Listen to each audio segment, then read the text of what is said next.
Hi. Hi. I'm Jess. Hello, I'm Tegan.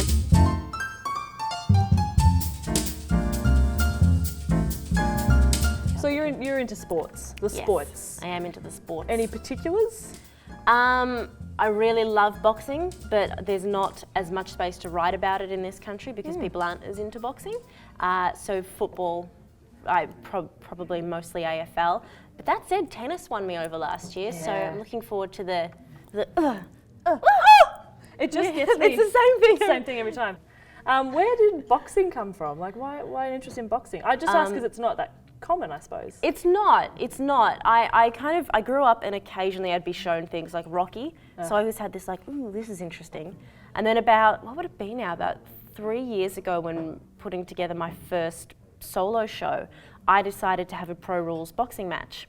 And I had this fight in front of, I think the first one was about 1,200 people, no headgear, punchy.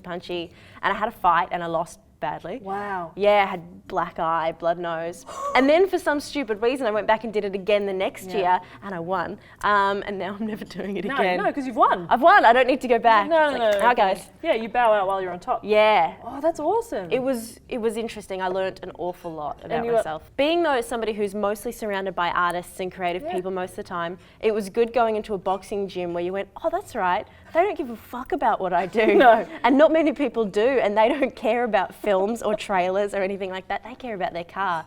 And it was just, it was good to go, oh, there are different people out there and they're really lovely. It's just kind of ballsy, I think is the word I'm going for. Well, let's face it, you got to stand out at comedy festivals now, so You got to get beaten up. I'll do it. The I'll people do will it. come. It's fine. Well, you got to keep yourself entertained, you know. Yeah. It's a lonely life. I'm single, so I'm obviously trying to find people. How are you going about that? Because I think that the Tinder thing is destroying people. I don't want to do that. Yeah, I think it's. I know a few friends who have tried the whole Tinder thing, and they've been emotionally scarred by it. Yeah. Like they keep thinking that they've found a connection with somebody, and then they never hear from that person again. Because they're not. Those people aren't actually looking for a connection. No, exactly. So what do? Do you just keep waiting? I suppose. Yep. Just waiting by the mirror, talking to myself. Doing, hey, come on, come to life. Do it. Get out of the mirror. So I did get along well with myself. That's good. Yeah. But that's like the first step, isn't it? You gotta love yourself. Exactly. I'm working on that. I think your little mic fluff just fell off. Oh, Mike Fluff.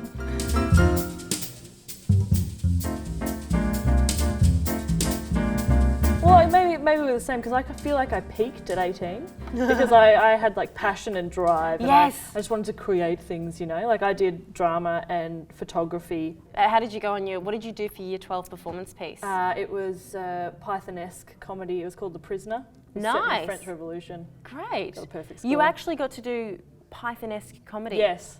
Because there was like a list of 10. Yeah. And I'm flicking through them when they got released, and one just said needs to have Python-esque comedy. So I just emailed my teacher. It was school holidays. Emailed my teacher straight away. I was like, well, done. That's the one we're One of doing. those, please. That's funny. You see, mine, the comedies weren't, I can't even remember what they were, but I remember just going, oh.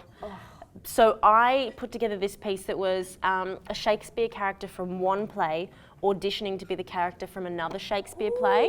So I was Helena from Midsummer Night's Dream auditioning to be Juliet so she could finally be the pretty one that everybody liked.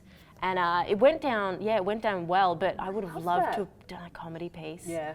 But all I really, if I could offer anything to high school kids, it's figure out what superannuation is early and pick one superannuation fund and just know that number. Because I'm at the moment trying to consolidate super and it is a goddamn nightmare. I just did it. How? Like, because it's like this magical thing that people talk about. It's the worst thing ever. And I had another friend go, I've got $60,000 in super, and I went, how? Are we meant to have, am I meant to have that? And she's like, I think so, if you've been working since you were quite young. And I was like, I have, but I can't find, like I know there's $800 there, there's like $50 there, there's minus 25 cents in one, which I don't understand how that happens. What have you got coming up with comedy stuff? Actually, not a lot. Cool. It was an incredibly busy year, which was really nice, which is why I was able to give up the retail thing for the first time. But now I'm probably gonna have to go back into that for just a little while, because it got to December, well actually November, and everything just went, no more. Oh, great. No more things. Cool. So I've been watching a lot of The West Wing. Oh. And by I mean a lot. Like binge watching. And I don't know anything about what's happening in Victoria. I know what's happening with the Bartlett administration. In the late 90s. Yes. How do you feel this went? I mean, do you want to come meet my parents or? Yeah, well, are they nice? Yeah, Mum's nice. Dad? It's fine. Well, let's do that. Okay.